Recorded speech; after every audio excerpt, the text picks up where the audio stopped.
কেমন আছো? আশা করি সবাই ভালো আছো।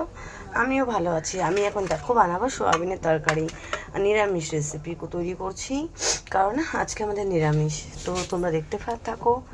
সোয়াবিন সিদ্ধ করে রেডি হয়ে গেছে, এখন সোয়াবিনটাকে ভেজে নেব।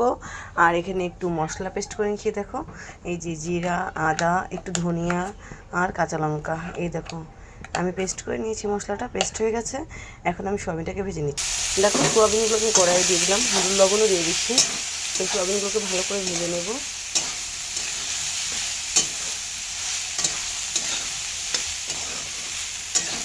সোয়াবিন রান্না করতে প্রচুর তেল লাগে, কম তেলে সোয়াবিন রান্না ভালো লাগে না, কারণ সোয়াবিনে প্রচুর তেল লাগে। দেখো আমার কড়াইয়ে লাগছে না, কেন ঠিক পরিমাণ তেল দিয়েছি তাই কড়াইয়ে লাগছে না। এখানে কিছুটা পরিমাণ আলু কেটে ধুয়ে রেডি করে নিয়েছি। দেখো অল্প আলু নিয়েছি, এই কেটে নিয়েছি, ধুয়েও নিয়েছি, পরিষ্কার করে রেখেছি। সোয়াবিনটা ভাজা হলে আলুটাকে ভেজে নিই। দেখো সোয়াবিনগুলো আমার ভাজা হয়ে গেছে, আমি হালকা হালকা ভেজে নিচ্ছি। তো সোয়াবিনগুলোকে আমি এখন নামিয়ে রাখবো, তার আলুটাকে ভাজতে হবে। এই দেখো সোয়াবিনগুলো ভাজা হয়ে গেছে, আমি বেশি ভাজছি না। এই দেখো লাল লাল হয়েছে, আমি নামিয়ে দিচ্ছি। তার আগে তোমাদেরকে দেখাচ্ছি, দেখো এখানে আমি একটু নিরামিষ সবজি বানিয়েছি।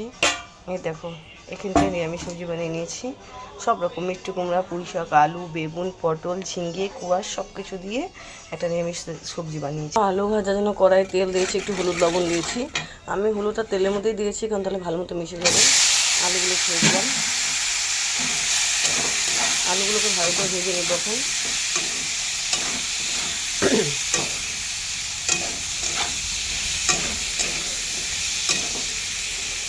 আলুগুলোকে একটু ঢেকে দিচ্ছি আমি। দেখো আলুটা কিন্তু ভাজা হয়ে গেছে, আমি এখন এর মধ্যে মশলাটা দিয়ে দিব। তারপরে ভালো মতো কষিয়ে একটু জল দিয়ে সিদ্ধ সিদ্ধ করেই কিন্তু সোয়াবিনটা দেবো। তারপরে ঘি গরম মশলা দিব, যেহেতু নিরামিষ ঘি গরম মশলা না দিলে ভালো লাগবে না। এই দেখো আলুটা আমার ভাজা হয়ে গেছে। দেখো মশলাটা দিয়ে দিয়েছি, মশলাটা এখন ভালো মতো কষানো হোক। তো মশলাটা যতক্ষণ তেল না ছাড়ছে ততক্ষণ মশলাটাকে আমি ভালো করে কষিয়ে নেব। দেখো মশলাটা কষানো হয়ে গেছে, আলুগুলো যে ছোটো ছোটো করে কিছুটা আলু সিদ্ধ হয়ে গেছে কষাতে কষাতেই। দেখো তেলও ছেড়ে দিয়েছে। আমি হালকা পরিমাণ জল দিব আলুটাকে ভালো মতো সিদ্ধ হওয়ার জন্য,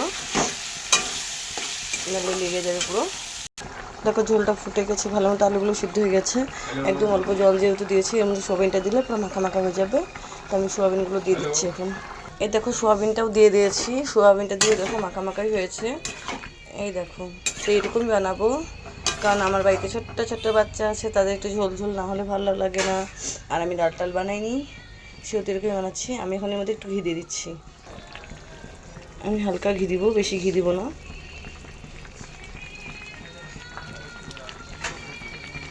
দেখো ঘিটা দিয়ে দিয়েছি, একটু জাল দিয়ে নিয়ে আমি গরম মশলাটা দেবো।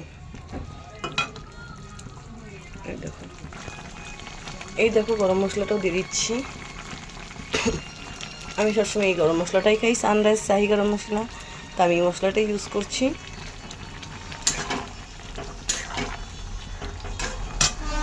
এই দেখো আমার সোয়াবিন তরকারিটা কমপ্লিট।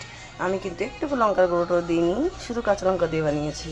রেসিপিটা ভালো লাগলে লাইক কমেন্ট শেয়ার অবশ্যই করে দেবে, একটা সাবস্ক্রাইব করে দিও।